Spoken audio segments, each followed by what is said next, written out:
السلام علیکم ورحمۃ اللہ وبرکاتہ۔ پتہ ہے قرآن کھول کر پڑھنا ہمیں مشکل کیوں لگتا ہے؟ کبھی کبھی ہمارا بہت دل چاہتا ہے کہ ہم قرآن پڑھیں، اسے سمجھنے کی کوشش کریں۔ ایسا اس لیے ہوتا ہے کہ ہماری دل اور ہماری روح کو سکون چاہیے ہوتا ہے۔ ہماری روح کو اپنے قلب سے کلام کی پیاس ستا رہی ہوتی ہے، لیکن کبھی بھی اسے اتنی چاہ کے باوجود بھی قرآن کے قریب نہیں جایا جاتا، قرآن نہیں اٹھایا جاتا۔ آخر کیوں؟ کیونکہ تم سوچتے ہو کہ قرآن پڑھ کر تو اس پر عمل بھی کرنا ہوگا، اور اگر تم سے عمل نہ ہو سکا تو تم جانے انجانے میں عمل نہ کر سکے تو تم مزید گناہگار ہو گئے تو۔ لیکن ان سب بے وقت قیاس آرائیوں کو کیوں جنم دے رہے ہو؟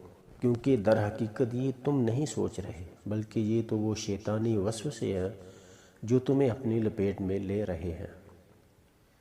شیطان کیوں یہ سوچ تمہارے دل میں ڈال رہا ہے؟ کیوں وہ تمہیں قرآن کے قریب ہی نہیں جانے دے رہا؟ کیوں وہ تمہیں قرآن کھول کر دیکھنے نہیں دے رہا؟ کیوں وہ تمہیں قرآن پڑھنے نہیں دے رہا؟ کیونکہ وہ جانتا ہے کہ یہ اس کی شکست ہے۔ اگر قرآن تھام لیا تم نے تو اس کے ہاتھ کون لگے گا؟ تم ہدایت لے لوگے تو پھر وہ گمراہ کسے کرے گا؟ تم اللہ کے قریب ہو گئے، پھر وہ دور کیسے کرے گا؟ تم جنت میں چلے گئے اگر، پھر اسے چین کیسے آئے گا؟ کیا وہ تمہیں بار بار اس درخت کا راستہ نہیں دکھائے گا جس کا راستہ اس نے آدم و حوا کو دکھایا تھا؟ وہ تمہیں صرف اور صرف گمراہ کرنا چاہتا ہے، وہ تمہیں اللہ سے مایوس کرنا چاہتا ہے۔ لیکن پتہ ہے سنت آدم کیا ہے؟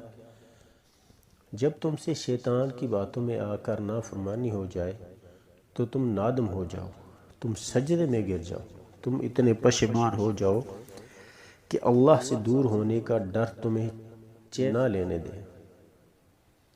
اور پھر پتہ ہے کیا ہوگا؟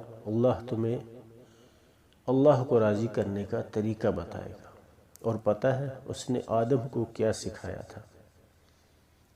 دعا میں معافی مانگنا، اپنے رب کو راضی کرنے کی دعا سکھائی تھی۔ اللہ نے خطا کار بندے کو تم بھی معافی مانگو اور لوٹ آؤ، بھاگ کے آ جاؤ اپنے اللہ کے پاس، اور اللہ تو توبہ قبول کرنے والا ہے۔ شیطان نے کتنا عرصہ ہو گیا تمہیں قرآن سے دور کیے ہوئے؟ اس نے تمہیں قرآن نہیں اٹھانے دیا تھا نا؟ اب تم اللہ سے ذرا بر بھی دور نہ ہو، تم اللہ کی رسی کو تھام لو۔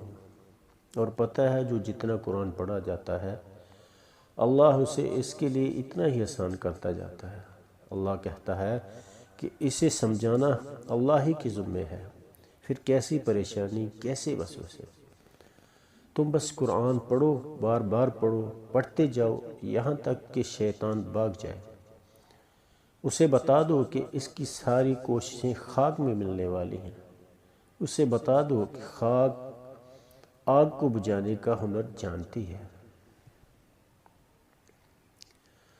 اللہ ہم سب کو قرآن پاک پڑھنے کی اور اس پر عمل کرنے کی توفیق عطا فرمائے۔